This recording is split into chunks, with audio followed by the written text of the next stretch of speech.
This is a Gibson Les Paul Special mahogany, and it's got the P90 in the bridge.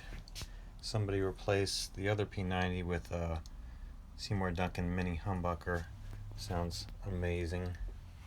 It's got the fully bound neck. I'm gonna start by cleaning the frets and fretboard, changing the strings, and then do a quick setup.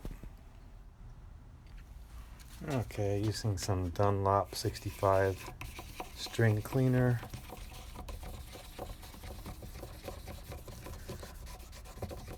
And yeah, it's called string cleaner, but it really works as a first step to just clean a fretboard. And I like to use kind of a somewhat soft brush. Not super soft, got some bristles, but you can get away with scrubbing pretty hard. It's not going to hurt the wood on the fretboard. And just wipe that stuff away, and it gets rid of all the dirt as a first step. Then you can oil it later. I use this stuff called semi-chrome polish to do frets. If they're in really bad shape, I'll use steel wool or fret erasers or something like that, but this stuff is great for just polishing frets that just need that layer of oxidation taken off. And since it comes in that big tub, you can get a bunch of syringes cheap and then just put different stuff in them like this. Just a little bit. Really shines the frets up. The other thing I do if I got some really bad frets I'm working on is take out the Dremel tool and get one of those small felt attachments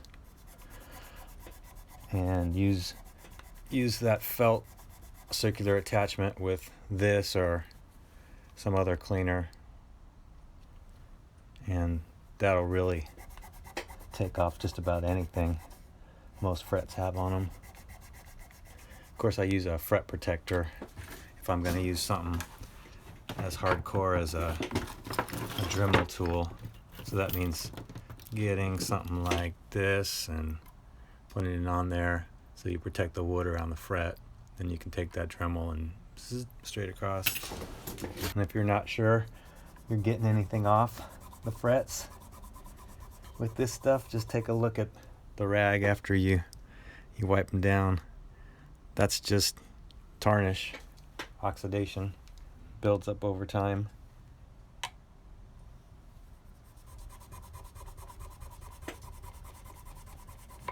And they do look much shinier. Everybody's got their own way of doing this, I'm sure. The way I've sort of settled on that I like to do frets and fretboard is I clean them first, like I showed you. That's cleaning the fretboard itself with a cleaner. And then I do the frets, polish them, and that usually leaves some residue. You can see, like on the cream binding here, some of that oxidation that I'm busy taking off with the rag.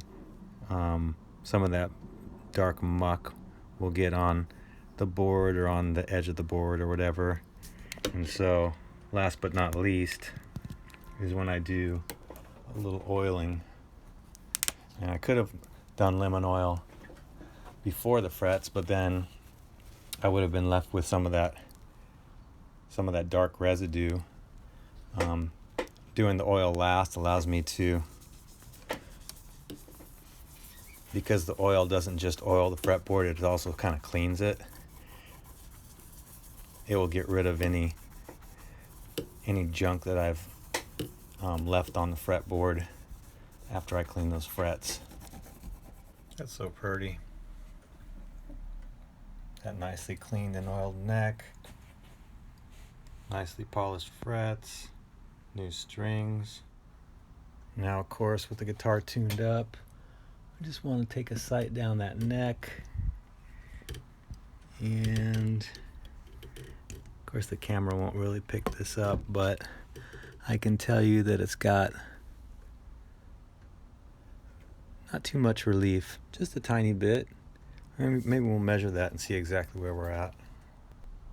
So with the capo on the first fret and fretting at the 14th, I can see, checking at the 8th fret, we've got just about 0.006 relief. So yeah, small amount of relief, and that's how I like my necks. I think I got this string action ruler for about $7 or $8 on Amazon. I looked at other ones from like Stu Mac and some other places that wanted like 30 or 40 bucks, and just decided, you know what, I think this is going to work out just fine, and it has. So we know we've got a small amount of relief in the neck, kind of at a place where we like it, and just going to go across at the 12th fret, and the action looks pretty nice too. It's about 0.060 on that ruler there. Yeah, 060. And that's a good spot in my mind. Now we just got to see if it's playing good up and down the neck. So all that's left to do on this guy is the intonation. Just play your string open, play it at the 12th. The high E was a little sharp at the 12th, so we back that saddle up.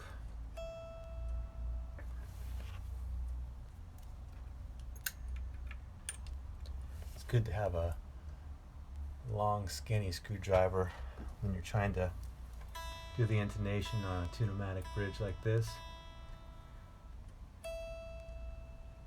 And 5 more strings to go, and then we're done. Last thing, of course, is to make sure it's making some noise.